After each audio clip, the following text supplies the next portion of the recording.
वालेकुम दोस्तों, परसों हमने खबर देखी, एक हौलनाक खबर देखी कि लियारी खड्डा मार्केट में रिहायशी इमारत गिर के तबाह हो गई। और उसी के साथ साथ कुछ ही 5 मिनट के बाद एक और ख़बर चली कि उससे ही साथ मुंसलिक दूसरी रिहायशी बिल्डिंग भी गिर के तबाह हो गई। उस रिहायशी बिल्डिंग में हमारे ही कुछ बदकिस्मत गरीब पाकिस्तानी रह रहे थे। आज की इत्तला के मुताबिक उसमें से 17 लोग जा बहक हो गए, जिनको शहीद भी नहीं कहा जा सकता क्योंकि वो गरीब भटके हुए पाकिस्तानी थे। किसी इलेक्ट्रॉनिक मीडिया पे, किसी चैनल पे इनके लिए प्रोग्राम नहीं हो रहा क्योंकि बहैसियत पाकिस्तानी मेरे और आपके एहसासात इतने मरे हुए हैं कि अगर कोई गरीब पाकिस्तानी मर जाता है तो हम लिटरली उसको ऐसा ट्रीट करते हैं कि सड़क पे शायद कोई कुत्ता मर गया है, और उसको हम इस नज़र से देख रहे होते हैं क्योंकि गरीब पाकिस्तानी की हमारी नज़र में कोई हैसियत नहीं। आज इसकी जगह कोई नाचने वाली या कोई एक्टिंग करने वाला इसी बिल्डिंग के अंदर रह रहा होता और ये बिल्डिंग गिर जाती और वो मर जाता, तो आज आप सब लोग मुझ समेत मिलके उसके लिए जन्नतुल फिरदौस के दावे और वादे और दुआएं कर रहे होते और उसको जन्नतुल फिरदौस की प्लॉट दिलवाने के लिए पूरी कोशिशें कर रहे होते।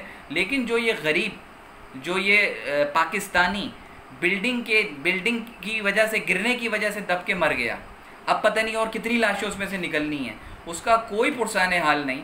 मैं सिर्फ ये सवाल उठाना चाहता हूँ हम तमाम बेहिस पाकिस्तानियों के दरमियान कि ये जो लोग बेघर हो गए, जिनकी ये बिल्डिंगें गिर गईं, क्या कोई इस मुल्क में पूछने वाला है कि इस मुल्क में जिसको अगर कोई काम करना नहीं आता या तो वो ठेकेदार बन जाता है, हाई राइज बिल्डिंगें खड़ी कर देता है, या फिर वो सियासतदान बन जाता है, पार्टी बना लेता है, या फिर वो डोनेशन इकट्ठी करना शुरू कर देता है, NGO बना लेता है, या फिर वो अस्पताल खोल लेता है, अस्पताल चलाना शुरू कर देता है, या फिर स्कूल खोल लेता है, स्कूल चलाना शुरू कर देता है। जितनी कराची के अंदर हाई राइज बिल्डिंगें बन रही हैं उनके मुताबिक कल की न्यूज़ है कि 250 बिल्डिंग्स को ख़तरनाक करार दे दिया गया है। ये जो 250 बिल्डिंग और गिरेंगी, पूरा नॉर्थ नाज़िमाबाद भरा हुआ है, पूरा तारिक रोड भरा हुआ है, पूरा क्लिफ्टन भरा हुआ है, पूरा डिफेंस भरा हुआ है। आज पूरा कराची हाई राइज बिल्डिंग का जाल बन चुका है। क्या कोई पूछने वाला है कि ये जो हाई राइज बिल्डिंग बनाई जा रही हैं इसमें कौन सा लोहा और सरिया इस्तेमाल किया जा रहा है और कैसे ये बिल्डिंगें गिर रही हैं? 99 ईयर्स की लीज़ दी जाती है, 99 ईयर्स की लीज़ दी जाती है। करोड़ों अरबों रुपए के बिल्डिंग्स होती हैं, 10-10, 5-5, 6-6, 2-2, 2.5 करोड़ के फ्लैट्स होते हैं। 15 साल बाद बिल्डिंग गिर जाती है। क्या 15 साल की लीज़ पे दिए गए थे? क्यों नहीं हमारे यहाँ बिल्डिंग, हाई राइज बिल्डिंग को बंद किया जाता? जब बना नहीं सकते, जब घर प्रॉपर दे नहीं सकते, तो इस तरह की गिरने वाली बिल्डिंगें बना के लोगों की जानों से क्यों खेला जाता है? लोगों को क्यों मारा जाता है? सिर्फ इस वजह से कि वो एक गरीब पाकिस्तानी है, वो फ्लैट ले लेते हैं। फ्लैट घरों के मुकाबले में थोड़ा सा सस्ता मिलता है, और अगर वही हाई राइज बिल्डिंग यानी कि ऊंची ऊंची आसमान से बातें करती हुई बिल्डिंग हो तो उसमें सस्ता नहीं मिलता।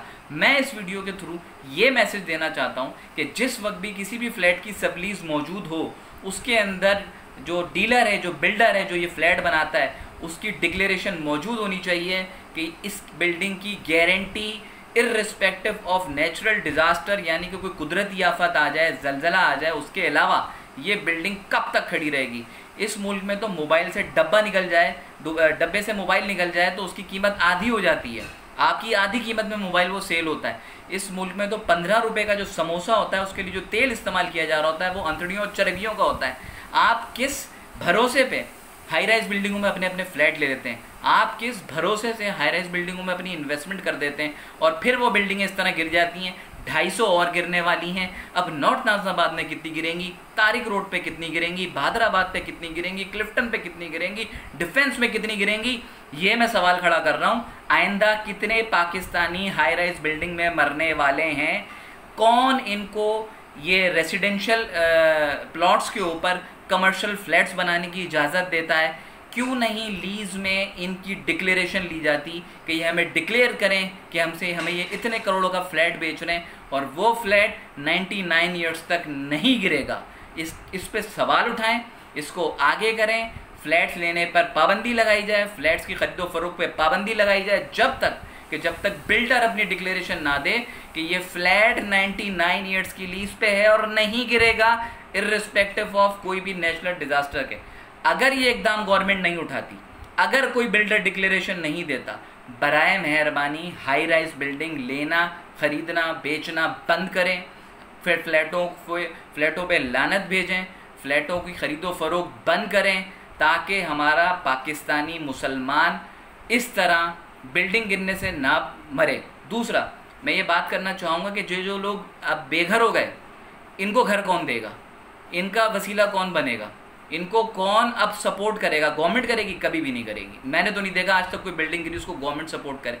मेरी रिक्वेस्ट है सिलानी से, मेरी रिक्वेस्ट है ईदी से, मेरी रिक्वेस्ट है जेडीसी से, जिसने रमज़ान में बड़ी कैंपेन चलाई है कि जी पूरे मुल्क में राशन शायद वही डिस्ट्रीब्यूट कर रहे हैं, उसके अलावा वांदे हुए में किसी के मुंह में निवाला भी नहीं जा रहा। या तो शायद ये कैंपेन भी चल जाती है इन NGOs की तरफ से कि पूरे पाकिस्तानियों के हाथ टूट चुके हैं और मुंह में निवाला ये ठूस रहे हैं इन पाकिस्तानियों के।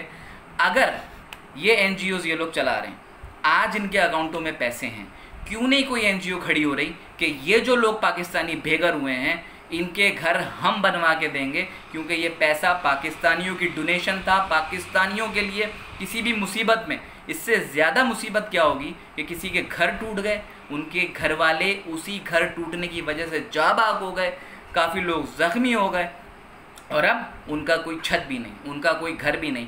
क्यों ये पैसे मुख्तलिफ़ NGOs के अकाउंट्स में पड़े हुए हैं? क्यों ये पैसे मुख्तलिफ़ NGOs आज क्यों नहीं ऐलान कर देती कि हम ये पैसे इनके घर बना के देंगे, क्योंकि ये आप पाकिस्तानियों का पैसा था और ये इन्हीं पाकिस्तानियों पर लगेगा जो आज बेघर हो गए। खुदा की कसम, अगर मेरी ऐसी NGO होती और आज मेरे NGO अकाउंट में पैसे पड़े हुए होते और ये बिल्डिंग गिरती, मैं NGO बंद कर देता अपनी और आप सबसे माफ़ी मांग लेता कि मैंने आपसे पैसे तो लिए लेकिन मेरे अकाउंट से निकल नहीं सकते इन पाकिस्तानियों के लिए। अगर ये वीडियो देखने के बाद आपका शऊर ज़रा सा भी जागे और आपका दिल करे कि आप इस वीडियो को आगे करें, हक़ की आवाज़ बुलंद करें और गरीब पाकिस्तानी जो इस तरह घुट के मर जाते हैं उनको कुत्ता समझना छोड़ दें, तो बराए मेहरबानी इस वीडियो को आगे कीजिएगा ताकि अवेयरनेस और हक़ की बात हो सके, फ्लैटों की खरीदो फरोख्त बंद हो सके, हाई राइज बिल्डिंग बंद हो सके, बग़ैर डिक्लेरेशन के कोई फ्लैट अब ना ख़रीदा जाएगा ना बेचा जाएगा, ताकि आइंदा आने वाली 250 बिल्डिंगें और उन 250 के बाद कई लायक बिल्डिंगें गिरने से बच सकें, गिरे ना और उसमें रिहाइश ना हो हम जैसे पाकिस्तानियों की। इस वीडियो को ज़्यादा से ज़्यादा आगे कीजिएगा। हसन रियाज उस्मानी, बहुत बहुत शुक्रिया।